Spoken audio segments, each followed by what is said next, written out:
देखिए, जब कोई व्यक्ति की मौत हो जाती है तो मौत का कारण पता करने के लिए पोस्टमार्टम किया जाता है।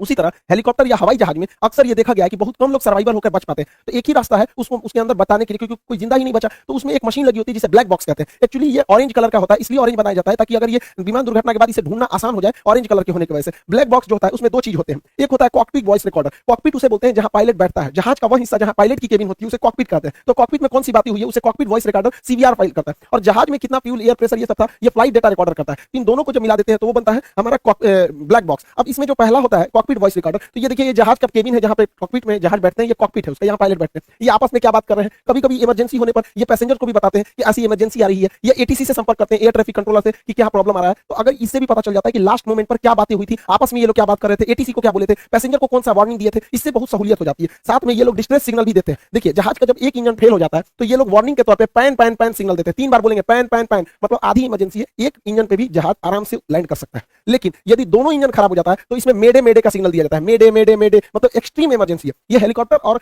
मतलब विमान दोनों के लिए होता है। दूसरा होता है इसका ब्लैक बॉक्स का दूसरा अंग होता है flight data recorder. Flight data recorder में 80 से ज्यादा आंकड़ों को रिकॉर्ड किया जाता है कि ये रोटर ब्लेड कितनी तेजी से घूम रहा था, बाहर हवाएं कितनी तेजी से चल रही थी, कितनी हाइट पर था, फ्यूल कितना था, दाहिनी ओर कितना झुका था, बाईं ओर कितना झुका था, पीछे का रोटर ब्लेड कितना तेजी से लड़ रहा था, टेम्परेचर कितना था, हवाएं किस दिशा से आ रही थी, कितने प्रेशर थे, फ्यूल काम कर रहा था कि नहीं, कोई दुश्मन का रडार तो नहीं आया था, कोई मिसाइल से अटैक तो नहीं हुआ। जितनी चीजें होती हैं 80 से ज्यादा चीजों को यही बताता है कि ये पीछे से कितना डिग्री उठा हुआ था, आगे से कितना डिग्री था। ऐसे 80 से ज्यादा आंकड़े जो रिकॉर्ड रहते हैं वो फ्लाइट डेटा रिकॉर्डर में रहते हैं। तो जो कॉकपिट वॉइस रिकॉर्डर और फ्लाइट डेटा रिकॉर्डर को एक साथ सुनकर हम इस नतीजे पे पहुंच सकते हैं कि आखिर लास्ट मोमेंट पे क्या था। अब एक ही रास्ता बताया, ब्लैक बॉक्स। अब ये ब्लैक बॉक्स में ही हर चीज होती है, इसलिए ब्लैक बॉक्स को बहुत ही सुरक्षित बनाया जाता है। इसे सॉलिड स्टील से बनाया जाता है, इतना मजबूत होता है कि अगर कोई हेलीकॉप्टर या जहाज 750 किलोमीटर प्रति घंटा की रफ्तार से भी टकराता है तो इसे कुछ नहीं हो सकता है। इसे आप गर्म भट्टी में 200 अक्सर आग लग जाते हैं, तो इसको ध्यान में रखते हुए इसे 260 डिग्री सेल्सियस तापमान सहने वाला भी बनाया जाता है। ये उसमें भी गलता नहीं है। अगर ये पानी में गिर गया तो पानी में भी ये 30 दिन तक बिना बैटरी के सिग्नल छोड़ते रहेगा, बीकन छोड़ते रहेगा, जिससे कि इसे ढूंढने में आसानी हो सके। इस ब्लैक बॉक्स को प्रेशर सहने के लिए भी बनाया जाता है कि हो सकता है कि ब्लैक बॉक्स नीचे गिरे, उसके ऊपर पूरे जहाज का लोड आ जाए तो ये 2.5 टन का वजन अपने ऊपर रोक सकता है। इसे अगर कहीं स्क्रैच आए, कटने पिटने से भी इसे कुछ नहीं हो सकता है, इसे काटा भी नहीं जा सकता। अतः यह ब्लैक बॉक्स बहुत ही सुरक्षित बनाए जाते हैं।